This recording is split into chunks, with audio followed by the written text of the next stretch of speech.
આ દુઃખદ ઘટનામાં અનેક જે મુસાફરો છે તે તેમનું નિધન થયું છે અને તેમના જે સૌ છે તે એટલી હદે જે છે બળી ગયા હતા કે તેમની ઓળખ માટે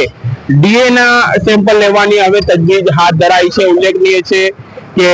તેમના બ્લડ સહિત તેમના વિવિધ જે શરીરના ભાગોના કેટલાક નમૂનાઓ છે તેમના પરિવારથી મેચ કરવામાં આવશે અને ત્યારબાદ તેમની ઓળખ શક્ય બનશે। ઉલ્લેખનીય છે કે આનું સૌથી મોટું કારણ છે પ્લેનમાં ઈંધણ હોવાનું અને એ પણ 1,25,000 લીટર ઈંધણ, કારણ કે આ અમદાવાદથી લંડનની એક લાંબી ફ્લાઇટ હતી અને લાંબી ફ્લાઇટ હોવાના કારણે આ ફ્લાઇટમાં જે છે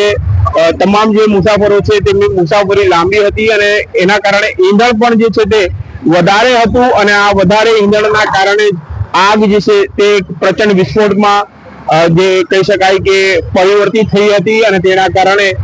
જે આગની જ્વાળાઓ છે તે એટલી